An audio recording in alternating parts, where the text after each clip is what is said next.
Welcome to our deep dive into the life of Li Bai, the poetic immortal.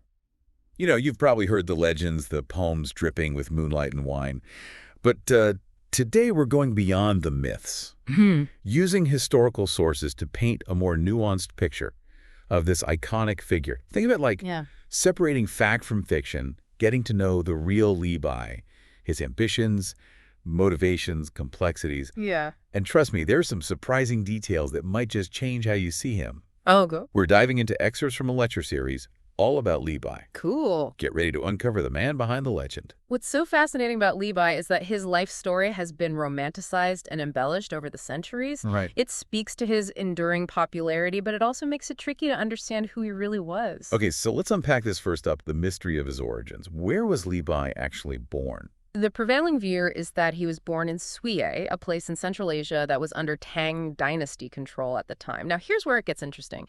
His family was supposedly exiled there. Because of an ancestor's crime, we don't know the specifics of the crime, which adds to the intrigue, but it paints a very different picture of his early life than the typical, born in a peaceful village narrative.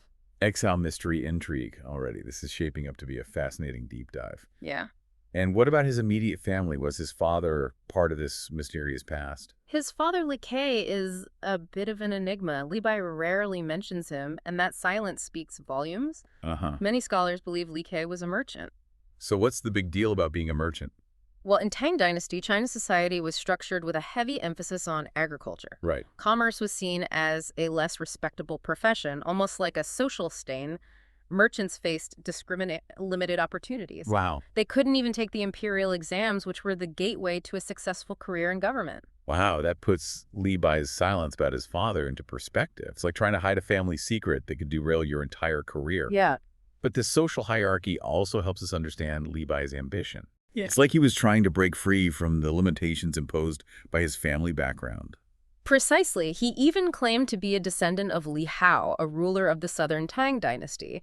Claiming this lineage, whether true or not, would have elevated his social status and allowed him to distance himself from his merchant roots. It was a way to align himself with the political elite. Right. And open doors that might otherwise be closed to him. So we have Li Bai, this ambitious young man trying to escape the shadow of his father's profession. Yeah. But what did he actually look like? Were those famous portraits accurate? The ones with the flowing robes and the dreamy expression. Sadly, those portraits, especially the popular one from the Ming Dynasty, are not accurate representations. Really?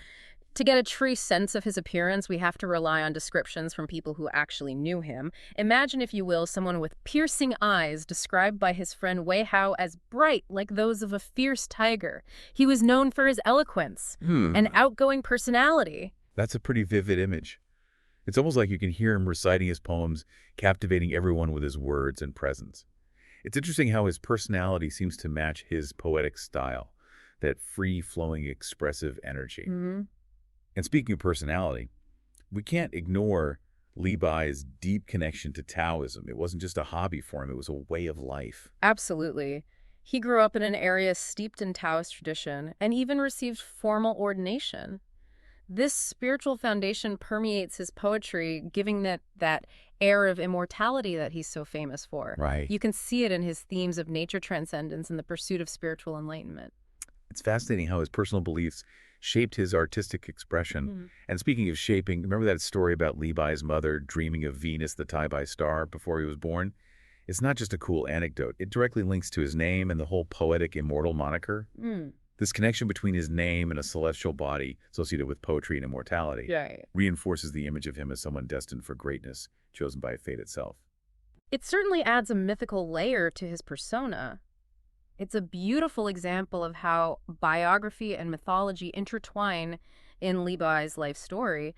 But as with all myths, we need to separate them from the historical reality. Which brings us to a popular childhood story that we need to address, the one about Li Bai encountering an old woman grinding an iron pestle into a needle. It's often used to illustrate the power of perseverance. Right. But is there any truth to it? While inspiring, this story is likely apocryphal. Here's why it's not mentioned in any Tang Dynasty records. It first appears in the Song Dynasty centuries later. Plus, Li Bai himself, who loved to recount his youthful adventures, never mentioned it. And if you dig deeper, the story claims this encounter happened in Mei Prefecture, but there's no evidence Li Bai ever studied there. Historical records place him in completely different locations during that period of his life.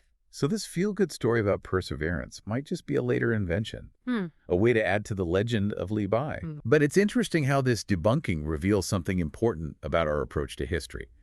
We shouldn't just accept stories at face value, especially when it comes to legendary figures. Now, let's talk about another aspect of Li Bai's self-proclaimed persona, his chivalrous past. Okay. He even claimed to have killed several people in his youth. Wow. Was he a secret assassin poet, or was this just youthful bravado? It's a question that has puzzled scholars for centuries. While Li Bai romanticized the idea of being a valiant swordsman, the evidence suggests this was more fantasy than reality. So no secret assassin poet. What makes you say that? Well, take his famous poem, The Ballad of the Gallant Knights, with its lines about killing one man in 10 paces. It's actually an allusion to a passage in Zhuangzi, a philosophical text. It's not a literal recounting of his own exploits. So he was borrowing someone else's badassery to make himself look good. That's quite a revelation. And I guess killing people in the Tang Dynasty, even in self-defense, would have had serious consequences. He wouldn't have gotten away with it so easily. Exactly. And let's not forget that incident where he was besieged by hooligans in Chang'an and had to be rescued by a friend, not exactly the actions of a seasoned swordsman. This suggests that his swordsmanship might not have been as exceptional as he portrayed it. Okay, so maybe his swordsmanship was more poetic license than lived experience. But what about his actual ambitions? We know he wanted to make a name for himself, but what did that look like in the context of the Tang Dynasty? Li Bai, like many intellectuals of his time, craved a career in government. His poems were a means to an end, a way to gain recognition and ultimately secure a position of power. So he wasn't just content with being a famous poet, he wanted to be a politician. You could say that, and in ancient China, a government position was the most respected path to success. It was how you served your country, how you left a legacy. Yeah. His desire wasn't unusual. Even his friend, the poet Du Fu, shared this ambition. It's fascinating how societal values shape individual aspirations. It makes you realize that Li Bai's ambition wasn't just personal, it was deeply ingrained in the culture of his time. Now on to a more personal aspect of his life. His 4 marriages. Even for someone living in ancient times, 4 marriages is a lot. Yeah. What was going on there? His first marriage to the granddaughter of former Prime Minister Xu Shi is particularly revealing. Why would a talented man like Li Bai choose to become a live-in son-in-law? It was almost social suicide for a man back then. Yeah, that's a really good question. There must have been something more to this marriage than meets the eye. It's likely he saw this marriage as a strategic move. The Xu family had powerful political connections. That could have been invaluable to Li Bai's career. It was a calculated risk, a gamble for a chance to climb the social ladder. So he was using marriage as a stepping stone to power. It's certainly possible, and while he expressed affection for his Xu wife in his poetry, the societal expectations and the emphasis on male dominance must have created internal conflict for him. In some of his poems, you can sense a tension between his desire for independence and his reliance on his in-laws' influence. It's like he was caught between his personal feelings and his ambition. That inner struggle must have been difficult to navigate. But it's interesting how his poetry offers us glimpses into these personal dilemmas. What about his other marriages? Did they also serve a strategic purpose? His second marriage to a woman surnamed Liu ended badly. It seems she wasn't happy with his lack of success in the political arena. And how did Li Bai react to this criticism? He wrote a scathing poem about her, comparing her to the short-sighted wife of Zhu Meichen, a historical figure whose wife divorced him because she thought he was a failure. It's quite a brutal takedown, even for a poet. Ouch. Talk about adding insult to injury. It seems like Li Bai was quite sensitive to criticism, especially when it came to his ambitions.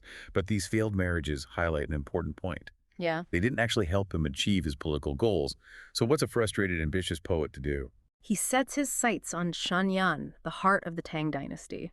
He's ready to make his mark on the world, and he believes the capital city is the place to do it. It's like he's leaving behind the disappointments of his past and venturing into a new chapter full of possibilities and challenges. Exactly. He's a small-town poet trying to make it in the big city, armed with his talent, his ambition, and a trunk full of poems. But how does a small-town poet break into the elite circles of the most powerful city in the empire? Chang'an, during this period, the 18th year of the Kaiyuan era, was a hub of culture and economic prosperity. Think of it as a magnet for scholars, artists, and ambitious individuals from all over the empire, Right. all vying for a chance to climb the social ladder for Li Bai. This meant networking, visiting influential figures, showcasing his poetry, hoping someone would recognize his talent and give him a chance. So he's basically playing the social game, going to all the right parties, reciting his poems, trying to make connections that could lead to a career in government.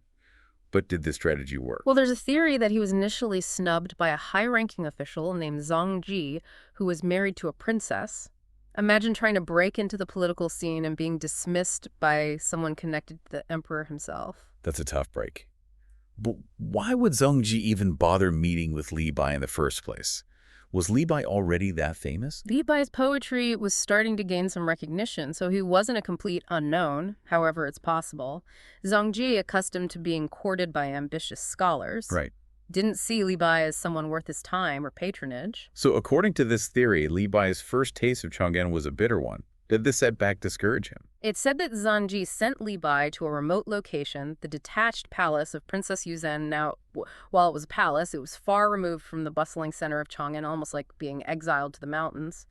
And we have some poems from this period that get us a glimpse into Li Bai's state of mind. That's really interesting. It's like we can use his poetry as a window into his personal experiences and emotional responses to the challenges he faced. So what do these poems reveal about his time at the detached palace? In his two poems presented to Weizang King at the detached palace of YuZhen, Li Bai expresses his frustration and disappointment. He even hints at his future greatness, almost like he's saying, "You might ignore me now, but you'll regret it later." There's that ambition again peeking through his poetry. But wait, you mentioned Wei King, who is this? I thought Zhang Ji was the one who supposedly snubbed Li Bai. That's the intriguing part. Recent research suggests that Zhang might not have been the one who sent Li Bai to the detached palace. The identity of Weizang King is actually up for debate. Okay. Some scholars believe he might have been the husband of Princess YuZhen herself. So instead of being intentionally snubbed by Zhang Ji, Li Bai might have been caught in the crossfire of palace politics. It's like he stumbled into a situation he didn't fully understand, a victim of circumstance rather than personal malice. That's a possibility we can't ignore, but regardless of who was responsible, this first trip to Chang'an didn't go as Li Bai had planned. However, it's important to remember that setbacks and detours are often part of a larger journey. Absolutely. And for someone like Li Bai, who is deeply connected to nature and the Taoist philosophy of embracing change and finding opportunity in adversity, this period might have been a time for reflection and growth. What did he do after this initial disappointment? He didn't let this setback define him. Instead, he embarked on a period of extensive travels, expanding his horizons and composing poems inspired by the people he met and the landscapes he encountered. It's during these travels that he forms a crucial friendship with a man named Yuan. A new character enters the story. Tell me more about Yuan. What role did he play in Li Bai's life? Yuan was a Taoist like Li Bai and a descendant of the Northern Wei imperial clan. This means he was well connected. But more importantly, he recognized Li Bai's talent and became a staunch supporter. He even introduced Li Bai to Princess YuZhen, the same princess whose detached palace Li Bai had stayed at a few years earlier. Hold on. The princess who was potentially involved in his earlier misfortune becomes his patron. Talk about a plot twist. It seems like fate, or perhaps just coincidence, played a hand in Li Bai's journey. Indeed, remember how during his first trip to Chang'an, Li Bai was trying to get Princess YuZhen's attention? Well, she had a reputation for recommending talented individuals to the emperor. This connection facilitated by Yuan proved to be a turning point in Li Bai's career. It's almost like a second chance or redemption arc. So Princess YuZhen, impressed by Li Bai's talent and his growing fame, decides to recommend him to the emperor. Exactly. And this, my friend, is how Li Bai finally lands his dream job, Hanlin academician. Dream job, from what I've heard, it wasn't exactly all about. It was cracked up to be, what did being a Hanlin academician actually entail? You're right, it might sound impressive, but the Hanlin Academy during this period was more of a court entertainment institution than a powerful political body. Li Bai's primary role was to compose poems for the emperor's amusement. The irony, this ambitious poet, desperate for a chance to serve his country, ends up being the emperor's personal bard. It must have been a bittersweet experience. It certainly wasn't the path to political glory he'd envisioned. However, it did bring him closer to the center of power, closer to the emperor himself. It also provided him with unique insights into the inner workings of the Tang court, a perspective that would later inform his poetry. Now, this is where things get really interesting. We're talking about Li Bai at the height of his fame, mingling with the elite composing poems for the emperor. I can almost imagine the lavish feasts, the flowing wine, the impromptu verses recited under the moonlight. Ah, but before we get swept away by the romanticized image, we need to address a couple of popular anecdotes associated with this period of Li Bai's life. First, there's a story about him translating a diplomatic letter written in strange characters, and then composing a scathing letter to the barbarians in the south to warn the vassal state. Oh yeah, I've heard the one Li Bai, the multilingual badass, putting those barbarians in their place with his poetic prowess. It's a great story, but is there any truth to it? Unfortunately, it's highly implausible the Tang government had professional interpreters for diplomatic matters. They wouldn't have relied on a poet, no matter how talented, to decipher a foreign language. So Li Bai, the diplomat extraordinaire, was just a figment of someone's imagination. It seems so. While he did write diplomatic letters for the emperor, the infamous letter to the barbarians in the south is likely a later fabrication. It's one of those stories that adds to the legend but doesn't hold up under historical scrutiny. Another myth busted. What about that other famous anecdote, the one where Li Bai makes the powerful eunuch Gao Lishi and the imperial consort Yang Gozong take off his boots? Ugh. That one, if you recall our deep dive on Yang Guifei, you'll remember we debunked that story already. Yeah. It's another example of later generations embellishing Li Bai's legend, adding a touch of rebelliousness to his character. So no drunken antics, no humiliating powerful figures, no epic showdowns with barbarians. What was Li Bai actually doing during his time at court? Was he just composing lighthearted verses for the emperor's entertainment? He was composing poetry, but his work from this period reveals a growing awareness of the problems within the Tang dynasty. Emperor Xuanzang was becoming increasingly detached from the realities of governing the military. Tang was weakening, and corruption was rampant. Li Bai, with his sharp intellect and keen observation skills, couldn't ignore these issues. So did he speak truth to power? Did he use his poetry to criticize the emperor and his inner circle? He did, but in a subtle and allegorical way. Direct criticism would have been too risky. Instead, he disguised his critiques as observations about nature or reflections on history, using metaphors and symbolism to convey his message. That's incredibly clever. It's like he was playing a dangerous game, using poetry as a weapon against the very people who employed him. Can you give me an example of this? His poem, The Moon Over the Mountain Pass, is a great example on the surface. It's a poem about homesickness, but if you read between the lines, you can sense a subtle critique of Emperor Xuanzang's costly military campaigns. It's a masterful example of how Li Bai used his art to express his concerns without directly challenging authority. So he was walking a tightrope, balancing his artistic integrity with his political ambitions. It's a fascinating glimpse into the complexities of his character, how he navigated the treacherous waters of court life. But this delicate balance couldn't last forever, could it? You're right. Despite his success as a court poet, Li Bai still yearned for something more, a position where he could have a real impact on the direction of the empire. He wanted to be more than just an entertainer. He wanted to be a policymaker, a force for change. And this desire leads him to set his sights on a new goal, a position that could finally fulfill his political ambitions. Exactly, and this, my friend, is where we'll pick up in the final chapter of our deep dive. Okay, so where do we leave off? Oh, we left Li Bai at a crossroads. Remember, he's achieved fame and recognition as a court poet, but his true ambition Right. to shape the destiny of the Tang dynasty remains unfulfilled. So what happens next? Well, he sets his sights on the prestigious position of Zangshu Shiren. Remind me what's so special about this position. The Zangshu Shiren was basically the emperor's confidential secretary, Oh. responsible for drafting imperial edicts. It was a direct line to the emperor, a position of immense power and influence. So Li Bai sees this as his chance to finally break free from the gilded cage of the Hanlon Academy and step into a role where he can actually wield some real power. Precisely, and given his literary talents and growing reputation, he might have even had a real shot at securing the position. But I sense a but coming. But he failed. He didn't get the job. Why not? Was he sabotaged by jealous rivals? Did someone like Yang Guifei or Gao Lishi intervene? The historical records are silent on the exact reasons for his failure, which makes it all the more intriguing. We're left to speculate, to examine the circumstances, and Li Bai's own character to understand why he couldn't grasp this opportunity. Okay, let's play detective then. What are some of the possible explanations for his failure? What worked against him? Well, his background might have been a factor. Remember, he was the son of a merchant, a class looked down upon by the elite, no matter how talented he was. His social standing might have been an insurmountable obstacle. It's like a classic underdog story gone wrong. He couldn't escape the shadow of his past, even with all his talent and ambition. Are there other possibilities? His personality might have also played a role. He was known for being outspoken, impulsive, even a bit of a loose cannon.